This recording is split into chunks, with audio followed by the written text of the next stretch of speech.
Les saludo, queridos estudiantes de la licenciatura en Ciencias Teológicas. Yo soy Ramón Alcides Buritica Giraldo y me corresponde adentrarme con ustedes en el apasionante estudio del Evangelio de San Juan. En esta oportunidad, pues, estudiaremos diversos aspectos de este Evangelio y comenzaremos con la unidad número 1, que trata sobre los diversos métodos exegéticos. Ciertamente, alrededor de 12 métodos exegéticos podremos ver nosotros, pero vamos a centrarnos en el estudio del método histórico crítico, que es el primero que elenco aquí.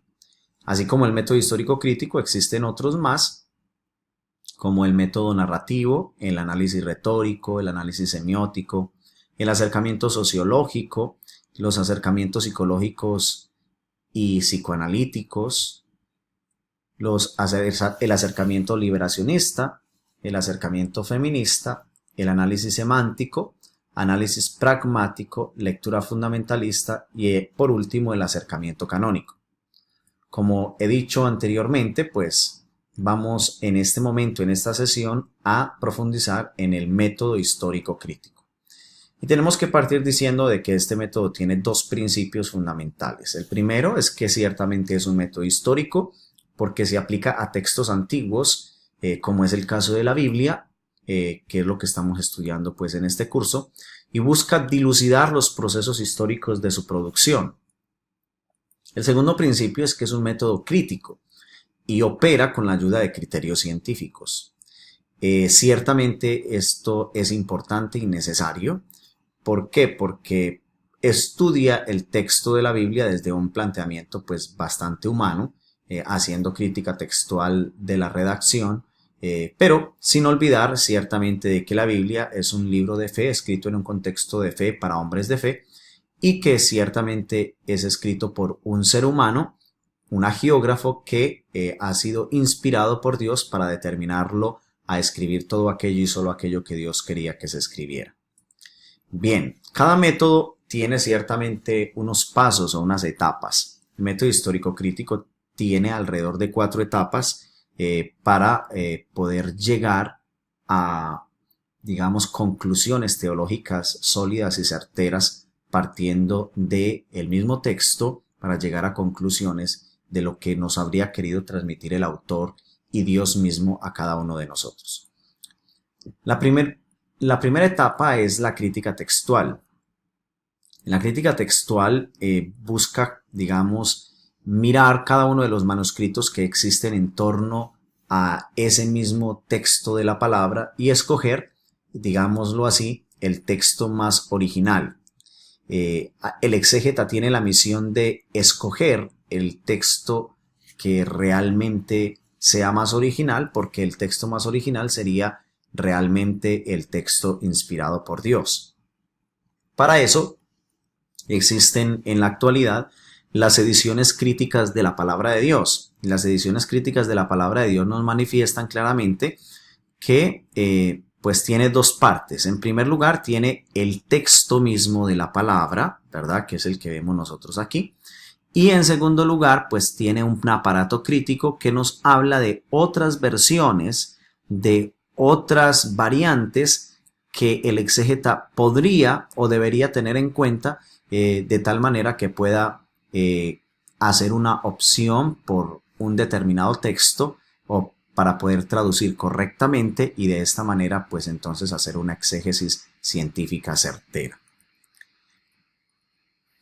Aquí nosotros vamos a encontrar una página también de una edición crítica, pero esta vez de una edición crítica del Nuevo Testamento, escrita en griego, donde encontramos aquí el cuerpo del texto bíblico y abajo el aparato crítico con las diversas variantes dependiendo de los distintos manuscritos, ¿verdad? Para que el exégeta pueda hacer una elección en cuanto a la palabra que sería la más indicada para poderla traducir, considerando que esa sería la que saldría de la mano, de la pluma del agiógrafo. Bien, el segundo paso en el método histórico crítico es el análisis lingüístico, en el que se realizan análisis morfológicos y sintácticos de los textos en las lenguas originales. Y en esta misma parte también se hace un análisis semántico, que es el estudio realizado partiendo de la filología histórica. Bien, vamos a explicar un poquito qué significa este análisis lingüístico. Se hacen análisis morfológicos, es decir, identificando cada una de estas palabras como, digamos, su categoría gramatical, si son sustantivos, si son verbos, si son adjetivos, si son artículos, si son pronombres, si son conjunciones, si son preposiciones. Y se hacen también, desde esta perspectiva de análisis morfológico, si están en presente, si están en futuro, si están en imperfecto, si están en aoristo, y asimismo también si son sustantivos o adjetivos o artículos, pues también se mira si están en nominativo, ¿verdad? Si están en genitivo, en acusativo, en vocativo, todo esto para sacar ciertamente enseñanzas del texto de la palabra. También hay que hacer análisis sintácticos, que ciertamente nos llevan a mirar el texto en si hay alguna frase principal, si hay alguna frase subordinada y qué mensaje querría decirnos el Señor a través de esta construcción gramatical. También se hace un análisis semántico, como lo dijimos, que estudia ciertamente la filología de las palabras, tratando de conocer el significado profundo a lo largo de la historia y también en el contexto en el que encontramos determinada palabra. Bien, el tercer paso para hacer, digamos, exégesis bíblica según el método histórico crítico es la crítica literaria. En la crítica literaria nosotros vemos el primer análisis, que es el análisis de unidades literarias, que discierne el comienzo y el final de las unidades textuales grandes y pequeñas. ¿Qué quiere decir esto? El exégeta tiene que hacer un trabajo de conocer o determinar si una unidad particular empieza por decir algo en esta palabra y termina aquí en esta palabra. Esa sería una unidad literaria que habría que analizar, estudiar y empezar entonces a investigar en torno a ella. Estas unidades literarias pueden ser pequeñas o pueden ser grandes, dependiendo de cuál sea la temática pues, que está tratando el texto bíblico. Bien, dentro de este análisis literario también están las fuentes literarias. Aquí se estudia la existencia de duplicados, divergencias irreconciliables y otros indicios que manifiestan el carácter compuesto de algunos textos, que se dividen en pequeñas unidades de las que se estudia su posible pertenencia a fuentes diversas. También entran aquí en este análisis literario la crítica de los géneros literarios. En esta unidad literaria que nosotros hemos establecido es necesario determinar su género literario, su ambiente de origen, sus rasgos específicos, su evolución, de tal manera que podamos leer el texto y esa unidad que hemos o queremos estudiar, pues como es en realidad, como una novela, como un reporte periodístico, como una historia, como una narración, ¿verdad? De tal manera que no llevemos al texto a hacerle malas interpretaciones.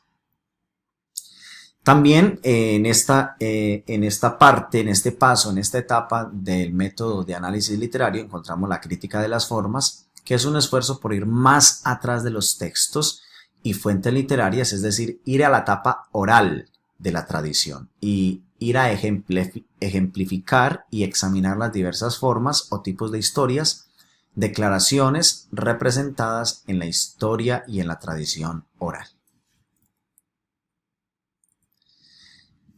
Encontramos también la crítica de las tradiciones, que es otro de los pasos dentro del análisis literario.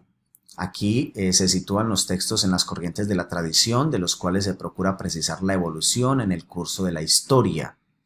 Es importante pues hacer el análisis de determinado texto, determinada unidad literaria, a qué tradición podría pertenecer, dependiendo de los conocimientos previos que tiene el exégeta. Y por último tenemos la crítica de la redacción, que estudia las modificaciones que los textos han sufrido antes de quedar fijados en su estado final. Ciertamente, todas las etapas precedentes de este análisis literario han procurado explicar el texto por su génesis en una perspectiva diacrónica, es decir, a lo largo de la historia quiere conocer cada uno de sus pasos y situaciones históricas. Pero en esta última etapa, pues, se termina en un estudio sincrónico, explicando el texto allí mismo gracias a las relaciones mutuas de sus diversos elementos y considerándolo bajo su aspecto de mensaje comunicado por el autor a sus contemporáneos. Este texto, como nosotros lo vemos aquí, es el texto final, es el texto que ha sufrido un proceso, pero es el texto que tenemos y es el texto que se considera palabra de Dios. Entonces tenemos que también hacer análisis sincrónicos aquí mismo para poder entresacar el mensaje teológico que Dios ha querido transmitirnos a cada uno de nosotros y que los autores han querido transmitir a sus contemporáneos, también lógicamente de parte de Dios.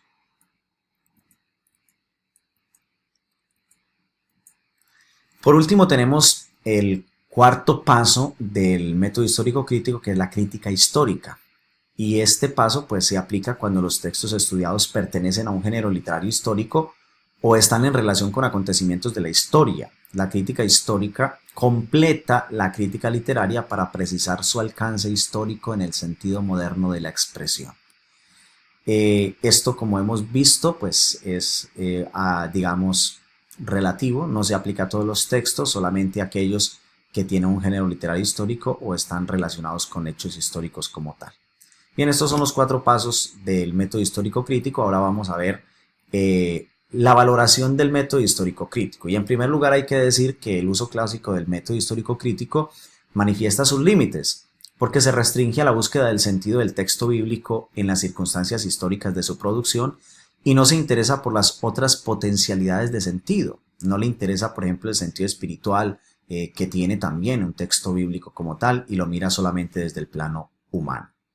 También está otra valoración, y es que este método ha contribuido a la producción de obras de exégesis y de teología bíblica de gran valor, por consiguiente ha dado sus frutos. Luego, pues también es importante tener presente que la inclusión en el método de un análisis sincrónico es una operación legítima, porque es el texto en su estado final y no una redacción anterior el que es expresión de la palabra de Dios. Eso juega un papel muy importante. Luego, pues también vale la pena resaltar que el estudio diacrónico sigue siendo indispensable para permitir captar el dinamismo histórico que anima la Sagrada Escritura. Y por último, el objetivo del método histórico crítico es sacar a la luz, de modo sobre todo diacrónico, el sentido expresado por los autores y redactores. Partiendo pues de esta explicación rápida del método y esta valoración, pues vale la pena que nosotros lo utilicemos en pos de nuestros procesos científicos para acercarnos a la palabra de Dios y poder entresacar un mensaje maravilloso desde la perspectiva teológica que podamos aplicar en nuestros contextos concretos y así entonces dejar que la palabra de Dios ilumine toda nuestra vida y la oriente de acuerdo a la voluntad de Dios en cada uno de nosotros. Queridos estudiantes, ha sido todo por el momento.